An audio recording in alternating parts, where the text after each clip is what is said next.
The year was 1940. A malignant summer descended upon France. The swift, brutal dance of conquest had concluded, leaving a fractured nation gasping for breath. Paris, once the vibrant heart of Europe, now pulsed with the grim rhythm of occupation. The North surrendered to the iron fist of the occupying power, while the South, under a puppet regime, offered only the illusion of autonomy. This was no mere battlefield. It was a marketplace of desperation, where alliances shifted like desert sands, and survival came at a steep price.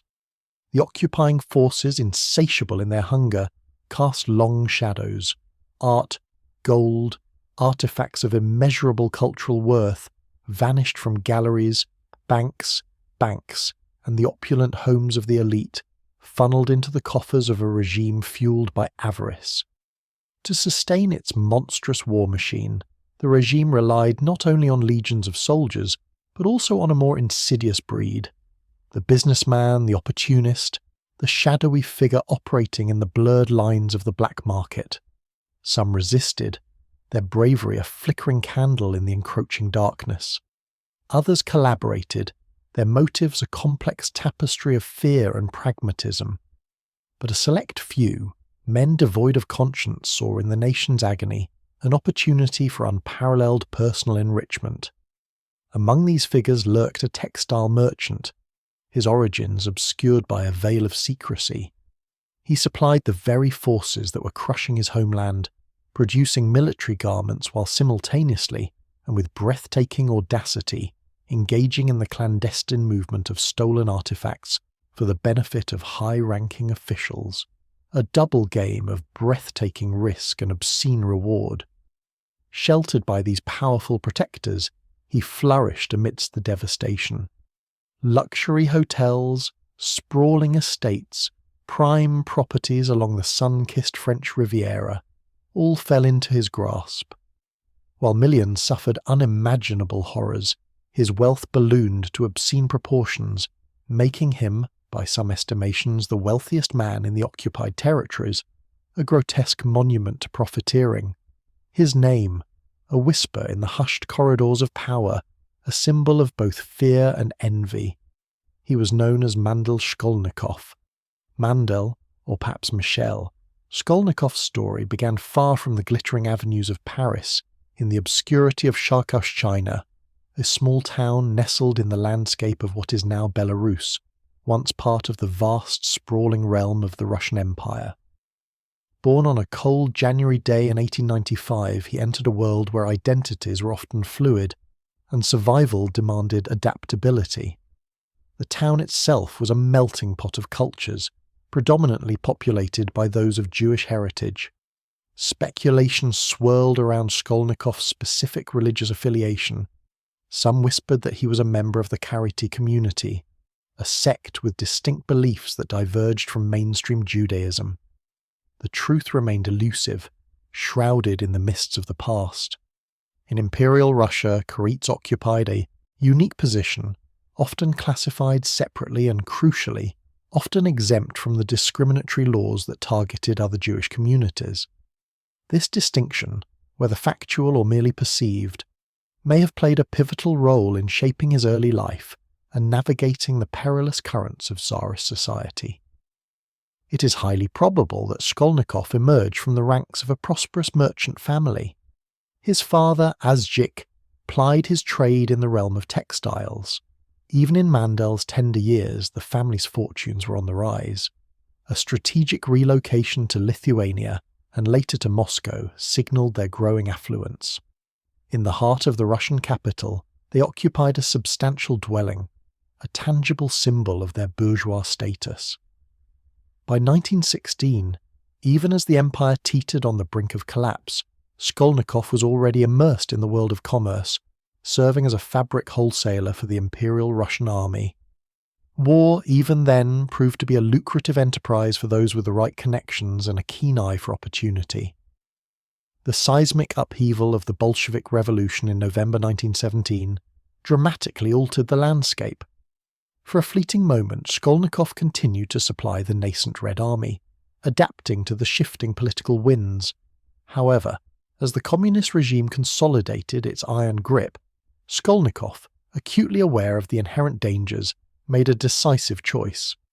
With his family in tow, he abandoned his homeland, severing ties with the past in pursuit of an uncertain future.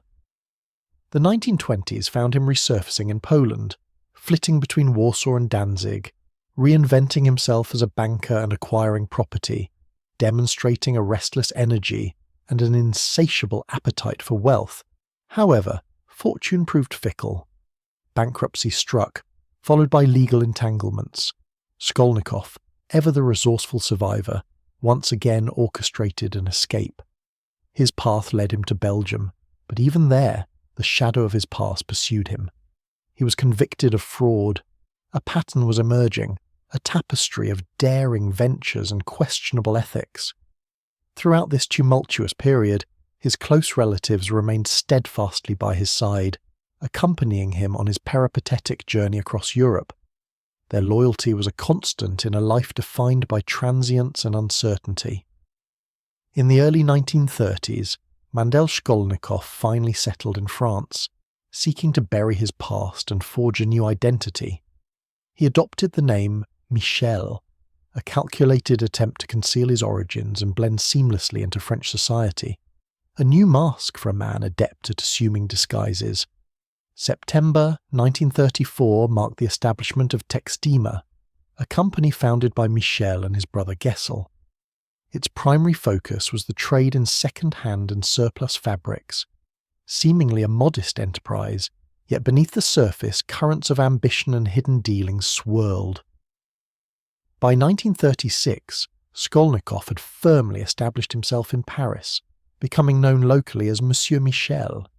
Despite the apparent modesty of his business, he lived a life of considerable comfort, indulging in luxuries that belied his outward persona. He drove a rare American automobile, Accord, a head-turning symbol of status and success. Rumours began to circulate, whispers carried on the Parisian breeze, suggesting that Skolnikov was also involved in the trade of paintings and jewellery, treasures smuggled from Russia, remnants of a lost empire. The whispers grew louder when multiple convictions followed. Fraud, illegal banking, even the audacious practice of medicine without a license, a rogue's gallery of transgressions. In 1937, a court ordered his expulsion from France, but the sentence proved unenforceable. As a stateless Jew, no nation was willing to accept him. He was a man without a country, adrift in a sea of shifting borders and rising animosity. Placed under constant police surveillance, Skolnikov continued his clandestine operations, undeterred by the watchful eyes of the authorities. In the years leading up to the outbreak of World War II, his business flourished. He shrewdly bought up stock from failing competitors, capitalizing on their misfortunes, and supplied goods to major Parisian department stores, solidifying his position in the marketplace. The drums of war were beating, but Skolnikov, ever the opportunist, saw only possibilities. The invasion of Poland on September 1st, 1939 unleashed the cataclysm. The following year, on May 10th, the offensive against France, Belgium, Luxembourg and the Netherlands commenced. The surrender of Belgium and the Netherlands followed swiftly, a prelude to the inevitable. On June 14th, 1940, Paris, the City of Lights, fell to the encroaching darkness. As the occupying power tightened its grip on France, Mandel Skolnikov recognized an opportunity, a chance to exploit the chaos and suffering for his own personal gain. While much of the population faced repression, hunger, and the suffocating weight of fear, he embarked on a path to build a vast fortune by serving the occupying forces. His moral compass, if it ever existed, had long since spun wildly out of control. Starting in November 1940, Skolnikov initiated business dealings with the Kriegsmarine, the naval branch of the occupying forces, which quickly became his primary client. A lucrative arrangement built on the foundations of national humiliation. Under the terms of the armistice, France was compelled to pay Germany a staggering daily indemnity of 400 million francs, a sum that consumed nearly half of the national budget. This forced payment fueled the creation of German-run purchasing offices throughout occupied France, many of which operated in a legal twilight zone. These offices procured everything imaginable, from textiles and leather to perfumes and cheese, often at artificially inflated prices. The system was rife with corruption, a fertile breeding ground for exploitation, and perfectly suited for men like Skolnikov, who thrived on the sheer volume of trade and the exorbitant profit margins. He was a parasite feeding on the lifeblood of a wounded nation. Through his dealings with the Kriegsmarine, Skolnikov encountered Ellen Elfriede Sanson, a German woman employed in naval procurement. Known as Hélène, she soon became both his business partner and his mistress, a complex relationship that intertwined personal intimacy with professional ambition. With Hélène's assistance, Skolnikov expanded his operations, gaining access to textile factories across France and Belgium. These factories produced not only French silk stockings, wool, and cotton, but also Belgian tarpaulins. He was a master of diversification, ensuring a constant flow of goods to satisfy the insatiable demands of his clients. He also procured luxury goods that were increasingly difficult to find, a shrewd tactic that further cemented his position with those in power. Favours, bribes, and the promise of scarce commodities, all woven into a web of influence. From 1942 onward, the SS began to eclipse the Wehrmacht as the dominant occupying force in France, a shift in power dynamics that presented both opportunities and dangers. Hélène, ever the astute navigator of treacherous waters, introduced Skolnikov to Hauptsturmführer Fritz Engelke, who oversaw the SS Economic and Administrative Office in Paris. Engelke, a man fluent in French and renowned for his efficiency, had previously served as the personal secretary to Heinrich Himmler, the head of the SS, a connection that spoke volumes. Engelke, a man of considerable influence, quickly became a powerful ally.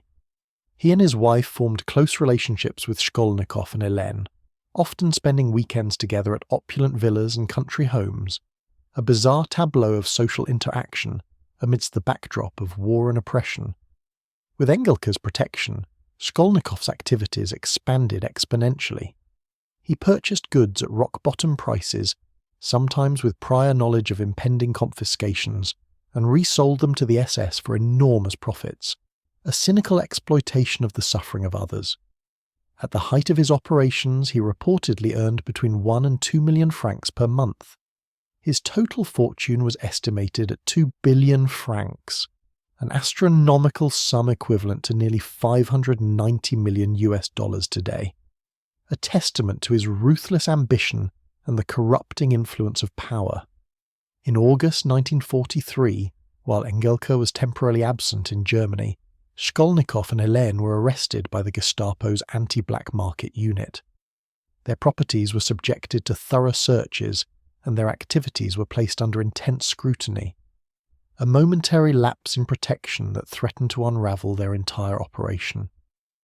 Upon Engelke's return, he swiftly secured Skolnikov's release, pulling strings and leveraging his considerable influence. However, from that point forward, Skolnikov operated exclusively under the direct protection of the SS, a sign of the escalating risks and the growing power of his patrons. Shifting his focus towards long-term investments, Skolnikov ventured into the realm of real estate. Beginning in 1942, he established a network of companies based in Monaco, even obtaining official residency in the Principality, a calculated move to diversify his assets and create a safe haven for his ill-gotten gains.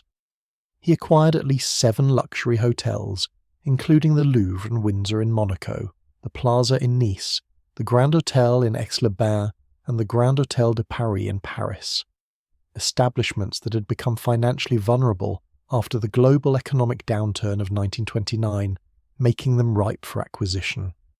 Skolnikov also gained control of Foncière du Nord, a struggling real estate firm, which provided him with access to an even wider portfolio of properties. His reach extended further, encompassing a vast empire of brick and mortar. His holdings soon spread into Paris, where he owned approximately 50 buildings, particularly around the prestigious Champs-Élysées. By acquiring Société Générale Immobilière for 139 million francs, he gained control of around 50 buildings, including 16 on Rue Marbeuf in Paris alone. A concentration of wealth that was both conspicuous and unsettling. In Monaco, he purchased at least 6 buildings and 7 villas, eventually becoming the principality's largest property owner. His influence permeated every corner of the tiny nation.